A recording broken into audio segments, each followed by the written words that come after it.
Csóközön, jó reggel, Jó kis reggelt! baba vagy. Nem vagolj, mondja verébnek. Te is jó az a cucc a fejeden. Nagyon Na, most királyság. néztem meg pont az adás előtt, mert hogy képzeljétek el, én ezt Balin, amúgy a férfiakon láttam főként, azok hordják, de annyira jól néz ki, komolyan mondom, ilyen elől van egy kicsit emeltebb cucc rajta, tehát ilyen nagyon, és ilyen tök nagyon-nagyon tetszik. Megkérdeztem ott a nyománt, hogy ez jelent valamit, hogy a férfi termékeny, vagy valami ilyesmi, mondta, hogy dehogy is nem. Nem is tudom, hogy mit mondott pontosan, hogy miért hordják, de nem ezt jelenti. És úgy hívják, hogy Destar, vagy Udeng, úgyhogy nézzetek nyugodtan utána, aztán írjátok meg. De hogy annyira tetszett, én csak azért vettem, hogy annyira szép, gyönyörű, tényleg, hogy ilyen gyönyörű szépek, hogy mondom, ne érdekel, hogy ezt a férfiak hordják, vagy nem, de hogy úristen, én imádom az ilyen koronákat, fejfedő, ilyen simán ilyeneket hordanék, és fogok is. Majd az én báctam folyamaimon ilyen koronával lesz. Teljesen jó. Teljesen jó. Szóval jó reggelt mindenkinek. Most, Jó hogy ezt reggelt. tisztáztuk. Hát figyelj, kell ennyi. Kell ennyi. Most azon gondolkodtam, hogy így annyira jó felütés lenne, hogy elirigyeltem tőled azt a valamit, mert úgyis beszélgettünk arról, hogy menjünk az irigységgel egy kicsikét, meg az ilyen másolással.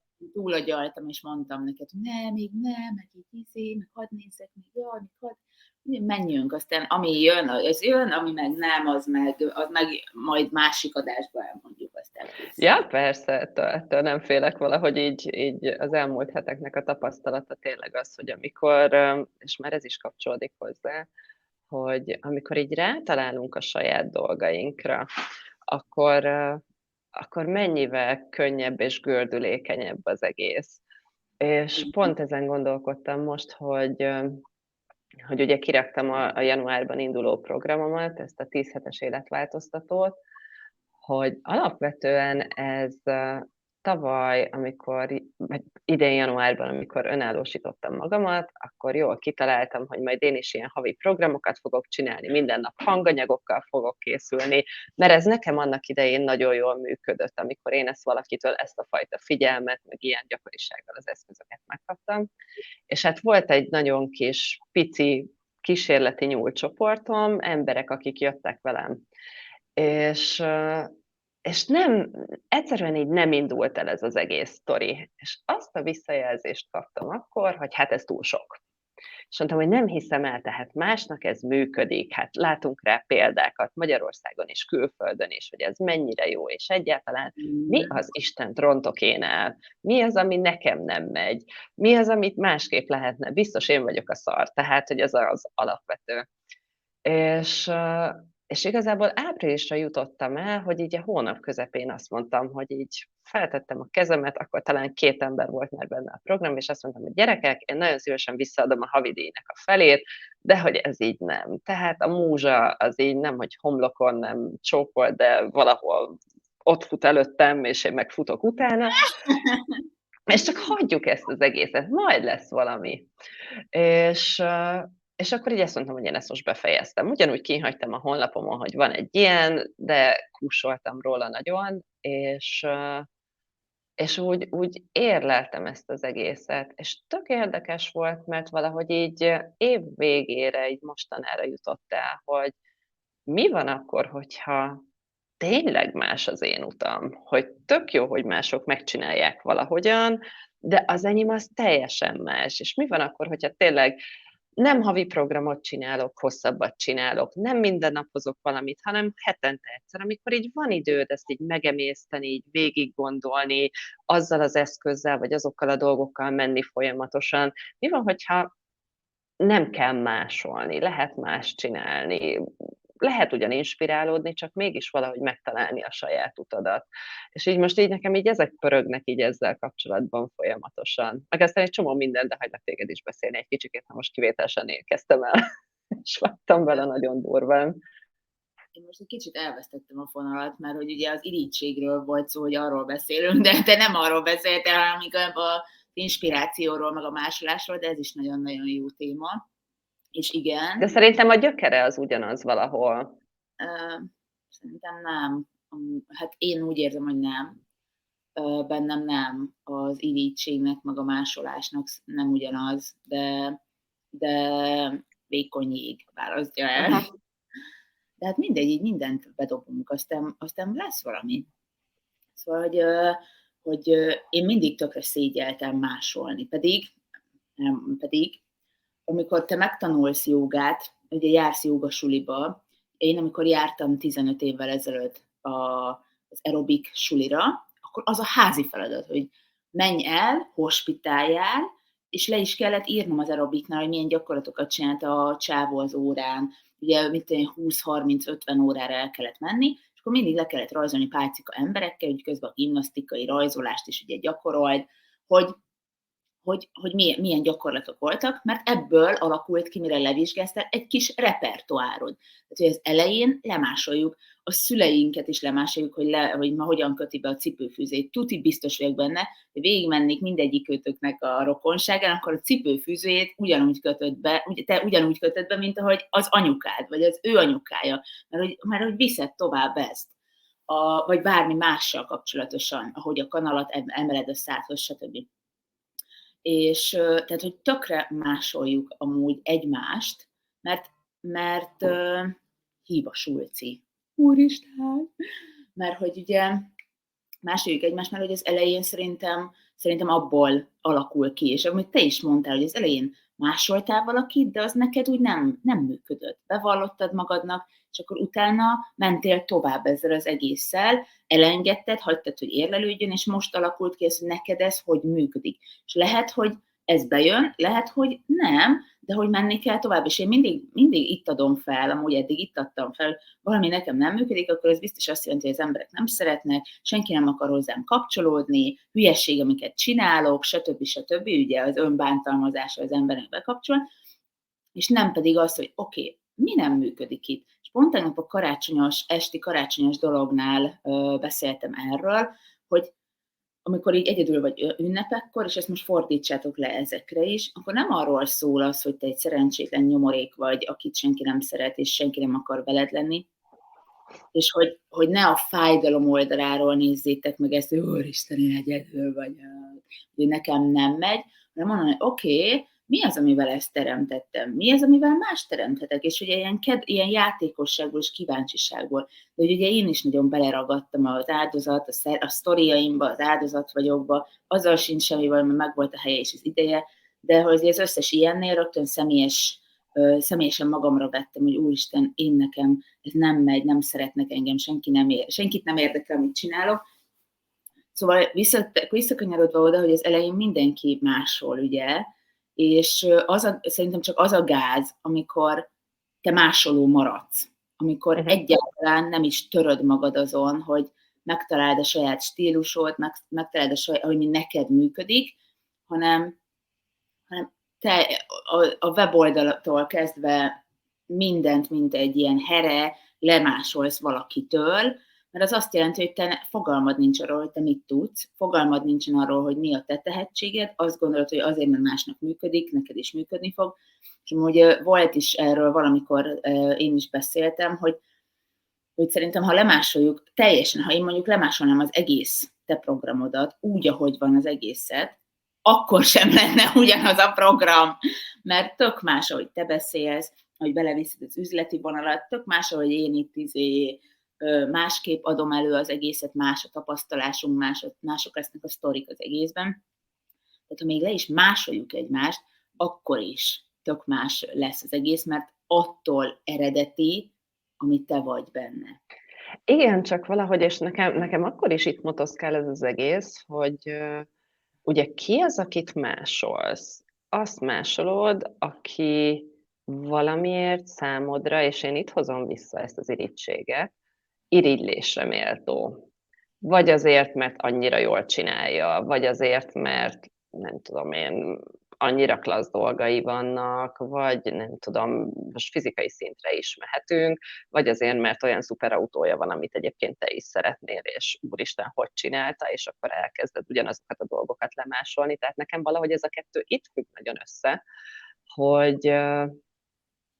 hogy mikor vagy arra vajon éber, megint ezzel a szóval jövünk, hogy az a bizonyos irigység, vagy az az érzés, amit lehet, hogy irigységnek azonosítasz, és lehet, hogy egyébként tök más, így megjelenik, és így elindul arról, hogy jó, akkor nézzük meg, hogy de ő hogy csinálta, mi van akkor, hogyha én ezt egy az egybe koppintom, amit vagy tudok, vagy nem, mi van akkor, hogyha kiveszek belőle a dolgokat, és tök érdekes volt, mert például az utolsó munkahelyemen, a Mastercardnál, ott például egymás prezentációinál, egymás anyagainál, de akár ez legyen szó, akár csak a budapesti irodáról, vagy akár globálisan, ott például az volt a mondás, hogy hát lopjál szégyentelenül, mert amit valaki már megcsinált, és az jó, azt vedd és ültesd át, ne szívjál és kezd el az alapoktól ugyanazt felépíteni vérrel, verejtékkel, hanem így hasznosítsd azokat a dolgokat, amik már így elérhetőek számodra.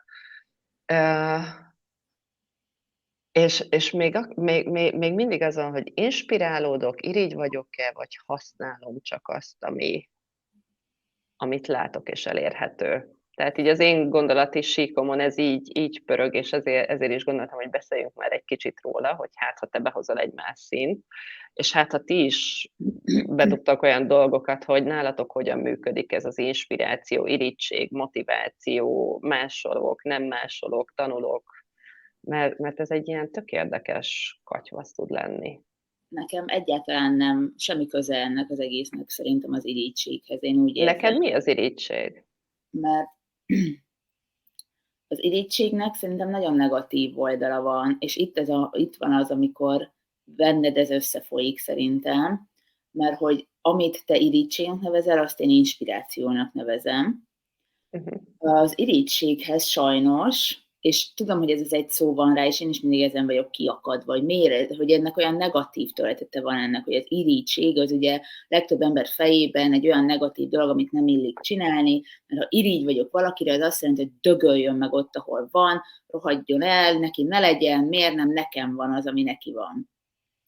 És hogy ilyen nagyon pejoratív értelmezése van az irigységnek, és ezért nem szeretünk irigyek lenni, miközben mindenki irigy, és mindenkiben van ez az érzés, bennem is, és ez nem szégyen.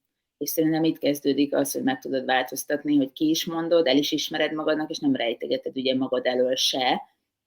És én, amikor valakire nagyon irigy voltam, vagy valaki nagyon,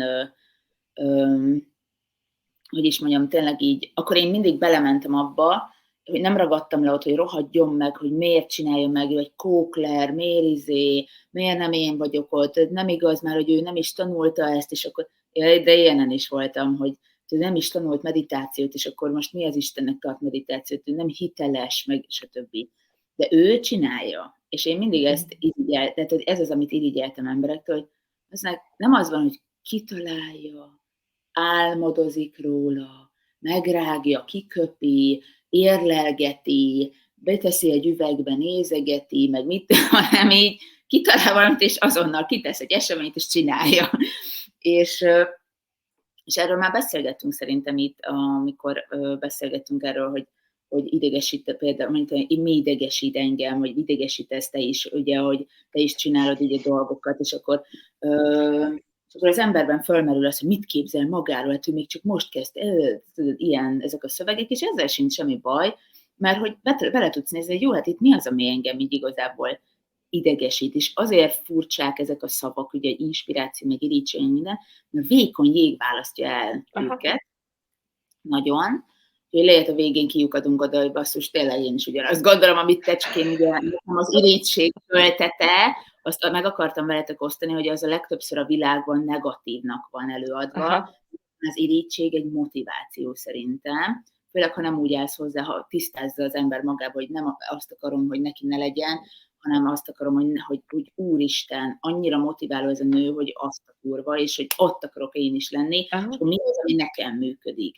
És a másolás meg, amikor te fogod magad, és ellopod más szellemi termékét, és itt gondolok tényleg nem arra, hogy most online programot csinálsz, ami 10 hetes, és minden héten van egy Zoom hívás, mert ezt nem te találtad ki, tehát nem mi találjuk ki a spanyol viaszt, ezzel jobb, ha tisztában vagyunk, hanem egyszerűen több embernek is lejön ugyanaz az inspiráció, és nekem is volt olyan, hogy valamit így tök jó dolgon így gondolkodtam sokat, nem csináltam meg, de az egész meg volt a fejembe, és egyszer csak szembe jön velem a Facebookon, ugyanazzal a szöveggel, címmel, minden, és én majdnem ott elájultam a villamoson, hogy honnan tudja, és ráadásul pont az, akit konkurenciának, és szerintem akkor itt már ezt a szót is hozzuk be, Aha. konkurenciának tekintek, pont ő, hogy honnan tudta, úristen, itt, és akkor ott én arra jöttem rá, hogy egyszerűen vannak dolgok, amire szüksége van a világnak, és vagy te megkapod te először az inspirációt, tehát ha lejön neked ez az ötlet, de lejöhet valaki másnak is azon nyomban, és akkor aki kapja marja, ha sokat kotlasz rajta, akkor elmegy melletted ez a lehetőség, de az nem azt jelenti, hogy soha többet nem jön semmi, és ragadjál bele abba, siránkozz azon, hogy azt megcsináltam volna, akkor most én lennék a néger septapasz tulajdonosa, hanem hogy barátnőm pont ez... Tudod?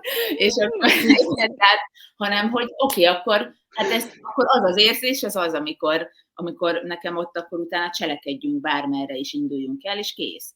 És mész tovább, és jön még inspiráció, kifogyhatatlan szerintem a világ az ötletekből, meg minden. Az gusztustalan szerintem csak az, amikor fogod magad, látod, hogy van egy tök jó, most pont van egy barátnőm, a Niki, és ő neki van ez a My Content bookja, és valaki egy az egybe, de nem az, hogy tehát egy az egybe a formát, a színt, a szalagszínt, ahogy ő becsomagolja és feladja, tehát a betűtípust, hogy miről, tehát hogy minden, gyakorlatilag csak átírta a saját márkájára. Na ez az, amikor te szellemi terméket lopsz igazából. Plagizálsz. Plagizálsz, köszönöm szépen. Ezzel a szóval gondolkozok már 5 perc, úristen, ezt hogy hívják a diplomamunkát? Bedobtam. Végül is abszolút, végül is kiukadok oda én is, most, hogy így jobban belemegyek, hogy hasonló az, amit te is mondtál, csak én az irítséget kicsit meg akartam így a negatív, mert nekem az negatív töltetűnek van sajnos a világon elhíresülve. Közben tényleg, ha belemegyek, hogy oké, akkor mi idegesítünk van, hogy Adri nyomul, vagy csinálja. Hát az basszus, én is nyomulós vagyok, de én meg visszafogom magam, hogy jaj, hát meg magamban küzdök azzal, hogy majd mit gondolnak, mi van, ha nem jön el senki a programon, az milyen ciki, stb. És ez az, ami megállít, de azért állj meg te, és azért majd írjak neked olyan üzeneteket, hogy miért teszel ki ilyen programot, mert ezt csináljuk amúgy egymással, játszmázunk, és visszafogjuk a másikat a legtöbbször, a saját nyomorgásunk és a saját belső feszkóink miatt, meg félelmeink miatt, és közben pedig a másikat motiválni kell, hogy basszus, csinálj, mert húz amúgy engem, bele így rádobod a nyakára, mi ez ezt a... Lasszót. Igen, így tehát így, na, csináljuk már, így emlékeztet élőben arra, hogy na, csinálni kell, csapassuk, menjünk, hogyha jön ez az érzés. És szerintem ebben motivációk vannak, abszolút. Igen, nagyon vékony jég ez az egész. De tök érdekes, mert hogy egyébként egy kicsit más oldalról közelítettünk, de azért kapcsoljuk már az ünnepekhez. Tehát, hogy alapvetően akkor azt leszögezhetjük, hogy ez a fajta irigység, akkor az tulajdonképpen vagy az, hogy megmutatja neked, hogy te is képes vagy rá, és ezért piszkál, leginkább ezért, de ez a tárgyasult formában is működik. Tehát sír a karácsony, jönnek az ajándékok, a szomszéd kapni fog, gyémántfülbevalót, meg laptopot, meg tököm tudja, mert megteheti, és óhatatlanul fel tud az merülni, hogy de basszus, én miért nem tudom, a gyereknek miért nem lehet, stb. Tehát mi van akkor, hogyha ott is igazából ezek csak így benn vannak a világban, hogy egyébként lehet, hogy képes lennél arra is, lehet, hogy nem holnap, mert nem kell ezért a bankba rohanni privát kölcsönért, hanem hogy el tud indítani olyan utakon, hogy milyen egyéb apró választásokat, és akkor menjetek vissza az 1%-os beszélgetésünkre, tudsz hozni, ami egyébként el tud oda vinni, hogy jövőre neked legyen az, hogy ne is várd karácsonyra a gyémántfülbevalót, hanem baszki, vedd meg magadnak, mert hogy el tudod magadat juttatni. Mert amiket észreveszel, és én ezt szeretem nagyon igazából, és erről is sokat szoktunk beszélni, és én imádom a magyar nyelvet, tehát ugye ez a más szemében a szálkát, a magadékban a gerendát nem veszed észre, de mi van akkor, hogyha ezt is átfordítod, és ez azt jelenti, hogy basszus, az a szálka, az a lehetőség a másik szemében, ami nálad egyébként egy ekkora kibaszott nagy gerenda, és képes vagy rá, csak egyszerűen valamiért visszafogod magadat. Mindenkit megrontok, én már látom. Én káromkodok a végén az is, aki tűrtőztette magát, az is káromkodni fog, úgyhogy szorni. Nem, azért szerintem rólam tudják, hogy nem gyakran, de amikor ez ilyen nyomatékosító és helye van, akkor azért... Érdekét rólam tudják, hogy gyakran? Kösz. Azt nem mondtam. De most az enyémekről beszélek. Nem akarom elütni, mert igen, hogy ez nagyon király, hogy ezt egy átforgattad, hogy lehet, hogy másban, és ebben abszolút, ezt hadd támasztom alá, tudom, hogy már 20-40-nél tartunk, de nem érdekel, mert hogy ezt hadd támasztom alá, hogy csak egyrészt ugye a karácsonyhoz az jutott eszembe, hogy mi hajlandó a szomszéd nő lenni, vagy férfi, vagy bárki, aki gyémántfülbevalót kap, amit te nem vagy hajlandó. Ő lehet, hogy hajlandó bármit megtenni, lehet, hogy hajlandó dubájozni. Most nem, a gyémántfülbevaló meg a dubájozás nincsen összefüggve, csak ott nagyon sok gyémántot láttam, és hogy úristen, olyan gyönyörű, fú, nagyon imád, úristen, nagyon jó az a hely, nagyon gazdag, így lehet bepakolni az energiákat, annyira, fú, imádom azt a helyet. Szóval, hogy mi hajlandó ő lenni, amit te nem, hajlandó-e megítéltetve lenni, hajlandó erre, hogy mondjuk te azt mondod, hogy jól van, hányszor térdelt le azért a gyűrűért, vagy azért a izért, de lehet, hogy le kellett, de lehet, hogy nem kellett. A legtöbb esetben nem is kell, még csak letérdelni sem, mert semmi. Csak hajlandó arra, hogy bármit is befogadjon. És mindig ezt a példát szoktam, hogy egy szegény, megboldogult Berki Krisztián, meg ott van ugye az Imány Linda is, hogy ezek az emberek hajlandóak arra, hogy kitesznek egy posztot rózsás ajkakkal, és 20 000 ember fikázza, másik 50 000, meg de szép vagy, én is ilyen akarok lenni, my love, stb.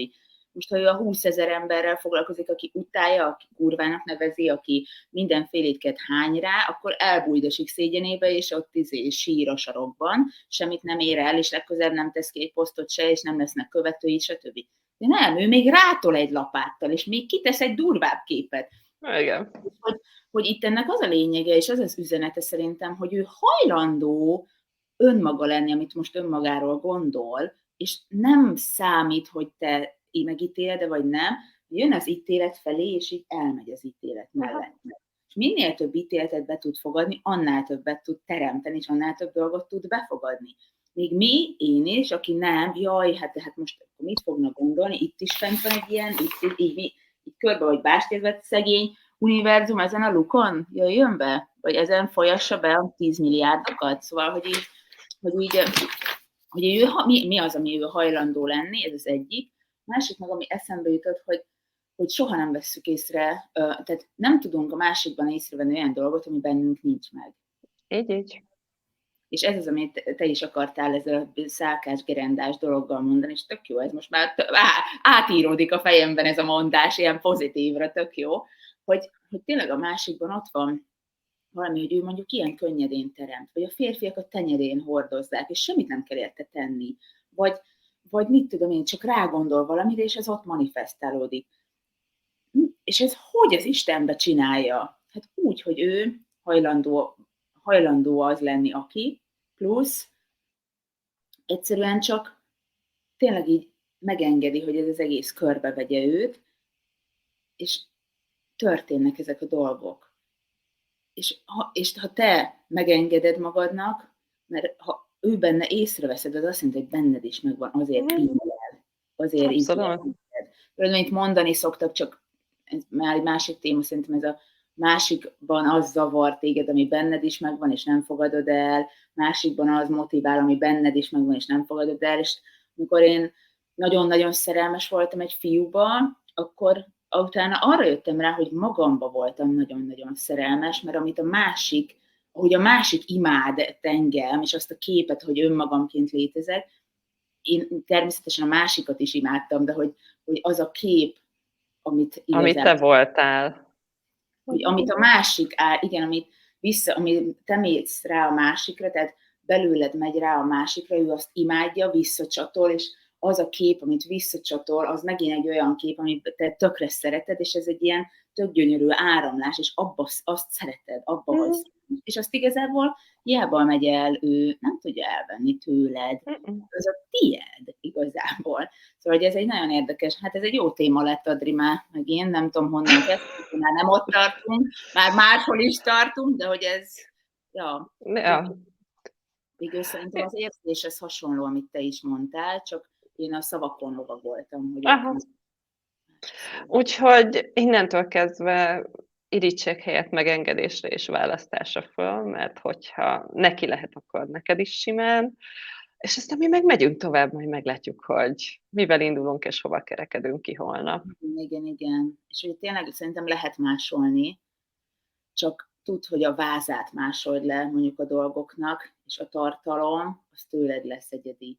És a Uh-huh. tartalmat meg vidd tovább, hogy neked mi működik, és hogy kóstolgasd, és soha ne add fel, soha ne szállj ki, soha ne dobd be a törölközőt, tényleg. Én azért mondom, mert én mindegy sokszor feladtam a pont a áttörés előtt, mert hogy ha most úgy is tűnik, hogy senkit nem érdekel, senki nem jelentkezik, akkor is volt egy bátorsága mögött, hogy kitetted azt a programot, azt az eseményt, bármi, valami volt abban, ami megváltoztatott téged, és nem az számít, amit a szemeddel látsz, hanem hogy mész tovább ezzel az energiával.